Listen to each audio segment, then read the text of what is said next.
Il y a un an, j'ai fait une masterclass au conservatoire sur le jeu d'acteur au cinéma. Séquence de premier plan, première. Et parmi mes élèves, il y avait Clémence.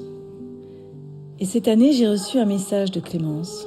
On s'est vu autour d'un café et elle m'a dit « Je voudrais faire un documentaire sur nos derniers moments, nos derniers pas au conservatoire, notre dernier spectacle, Hamlet, monté par moi. »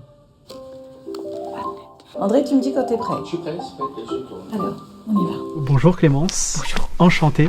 Du coup, merci d'avoir accepté notre interview. On a vu que c'était vous qui a initié ce projet de film. Comment avez-vous eu l'idée ?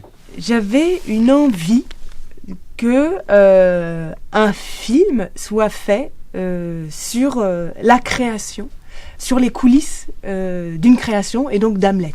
J'avais cette envie, mais en même temps, je ne savais pas ce qui allait se passer. Parce que tu vois, c'est un documentaire et du coup, il n'y avait aucun fil rouge. Et Valérie, je l'avais rencontrée lors du conservatoire, où on avait fait un court-métrage ensemble.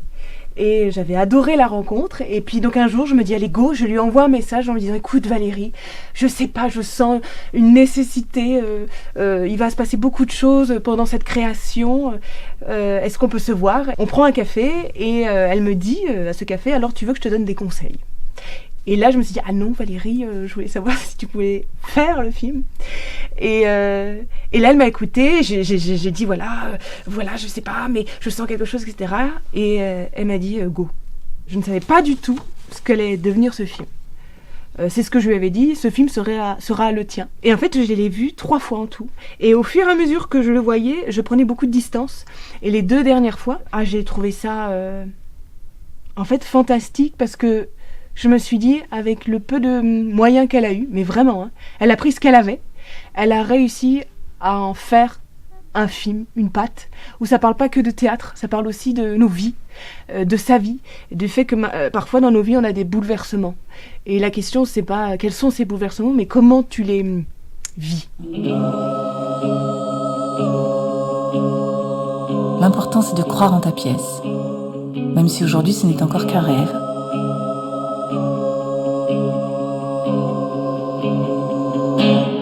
N'aie pas peur de nourrir ton illusion. C'est ta force, et la force de la création. Je pense que le théâtre est arrivé dans ma vie où je me suis vraiment dit, le seul endroit où je serai le plus libre au monde, c'est au théâtre. Et je pense que cette foi du théâtre, c'est de dire, ça m'a donné tellement de plaisir d'être sur scène et de communiquer ça avec des spectateurs, que je me suis dit, je pense que je vais consacrer ma vie, et c'est ce que je fais, au théâtre. Et j'appelle ça la foi parce que je sais que ça va être très long, parfois difficile, mais que j'ai cette flamme qui est là, où à chaque fois que je vais voir du théâtre, ou que je vais au cinéma, ou je suis sur scène, il y a quelque chose où je me sens en vie. Et je pense que c'est ça. Nada est venue hier. Nada, je redis parce que Nada a travaillé avec Antoine Vitesse. Et elle a dit que j'étais folle. J'ai dit oui. Elle a dit que nous étions fous. Et j'ai dit oui. Et après, elle a dit merci. Je sais que quand j'ai dit cette idée folle de tuer Hamlet, on m'a dit mais tu te rends pas compte de ce que tu fais. Et je me suis dit mais en fait, si on n'a même pas le droit de faire ça, comment dans nos vies on va se dire qu'on a le droit de pas aller sur les mêmes routes ?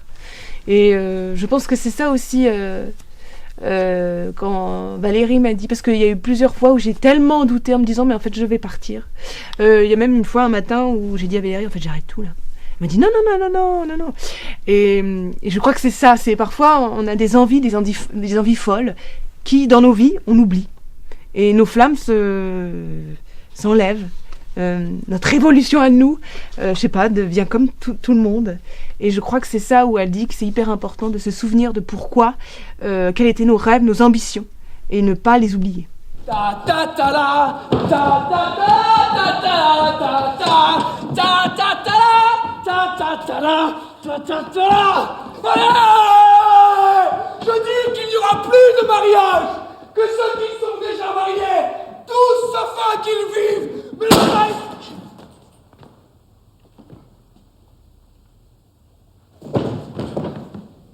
Je voulais rebondir sur l'idée de liberté à travers votre film. Oui. En fait, vous l'expliquez explicitement que vous avez décidé un petit peu de prendre des libertés au niveau du texte original d'Hamlet, et notamment d'incarner Hamlet via une femme. Oui. Et du coup, je voulais savoir un peu votre ressenti à ce propos. Oui. Hamlet a déjà été joué plusieurs fois par une femme. Donc ça, finalement, ce n'est pas si original. La question de l'originalité venait du fait que personne n'était au courant qu'il allait avoir un accident. Et de se dire, ok, il y a l'accident, et qu'en fait, quand tout s'effondre, qu'est-ce qui reste ? Tu vois la pièce, pendant 1h30, tout le monde voit Hamlet comme c'est écrit, et puis après, il y a l'accident.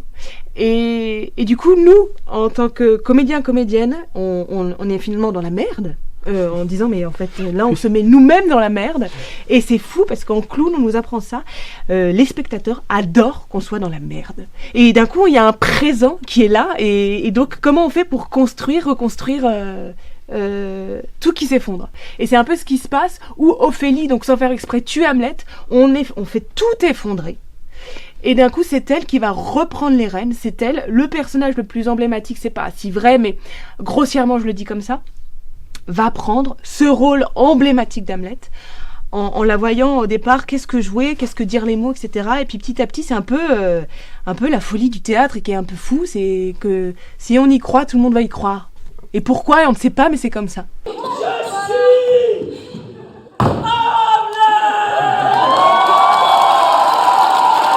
Moi, j'avais très peur, pour te dire la vérité, que les gens se lèvent en disant comment vous pouvez faire ça, et qu'ils jettent des tomates. En fait, je me suis dit, les gens vont sortir.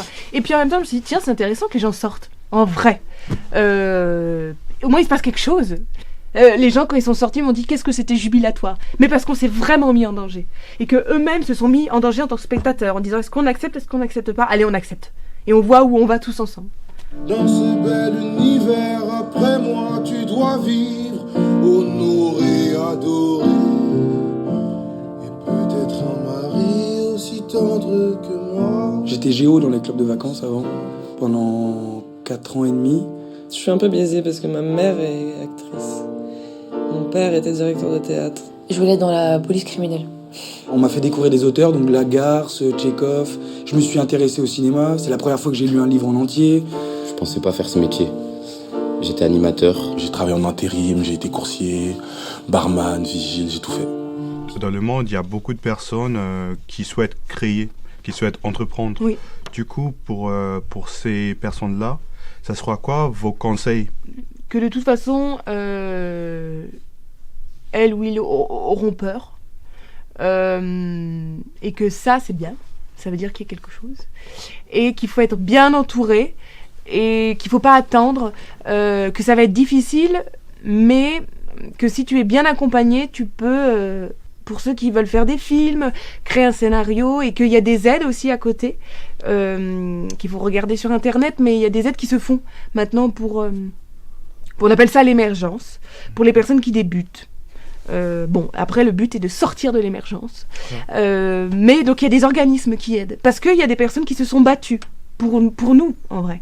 Donc, je dirais être avec des personnes de confiance, et se sensibiliser beaucoup en allant au cinéma, en allant au théâtre, en regardant comment le monde bouge, en se politisant, en tout ça.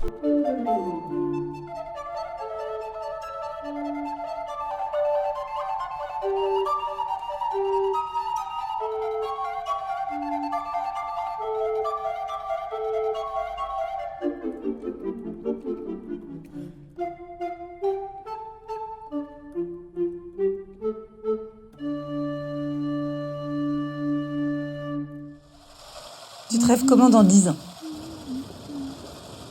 Mais j'espère que je fais toujours du théâtre et du cinéma. Et puis, continuer à voir mes copains et, et ne pas perdre ce lien qu'on a créé tous ensemble. Je me rêve vivre de mon métier, avoir fondé une famille, je pense, être à l'aise financièrement, stable dans mon travail, tout ça. Je m'imagine avoir la paix. Tu te rêves comment dans 10 ans? Dans 10 ans, j'aimerais que je sois instauré dans le théâtre. J'aimerais être, si possible, comédien. Je ne sais pas combien de temps ça va me prendre et combien de temps il faudra pour que tout le projet soit mis en place. Mais oui, être comédien, continuer le théâtre à côté si possible. Et dans l'absolu, le rêve final, c'est de travailler dans le doublage, pouvoir prêter ma voix à divers personnages, que ce soit séries, films, jeux vidéo. Et qui sait, peut-être d'autres projets, peut-être vos projets. Vraiment, dans 10 ans, ce que j'aimerais, c'est être entouré de personnes de confiance avec qui je pourrais réaliser vraiment mes projets les plus fous, les plus ambitieux. D'avoir ma propre boîte de production, vraiment un peu comme un Disney indépendant. J'adore dire ça. Et puis juste vraiment de pouvoir créer aussi bien des films que des films d'animation 3D, du dessin, même des jeux vidéo, vraiment, de pouvoir faire tout ce qui me passe par la tête. Voilà, c'est vraiment comme ça que je me vois dans 10 ans. En 2034, franchement, à part le bonheur, parce que je pense que tout le monde va répondre ça, grosso modo, moi, franchement, je me vois dans la création. Je sais pas c'est quoi encore, mais franchement, le jour où je le saurai, je vais aller jusqu'au bout. Et c'est ça mon rêve, c'est de vraiment partager ça avec les personnes que j'aime bien. Et voilà quoi, on verra ce que ça va donner. C'est bientôt, comme disait un de mes collègues, 2034, pour moi c'est bientôt, mais en vrai je me retrouverai avec d'autres réalisateurs autour d'une table, des réalisateurs assez connus, dont moi. Mais en deuxième temps, je pense avoir plus du soutien niveau familial de ses proches et de ses amis et de l'entourage pour que je puisse gagner en expérience sur le monde du cinéma. Et toi ? Dans 10 ans, j'aimerais bien être réalisatrice, avec mes proches surtout. J'aimerais avoir une famille à moi et voyager beaucoup. J'aimerais bien voyager et continuer ce que je fais, l'art, les trucs comme ça et tout. J'aimerais bien continuer ça dans le futur aussi. Et c'est tout. Voilà.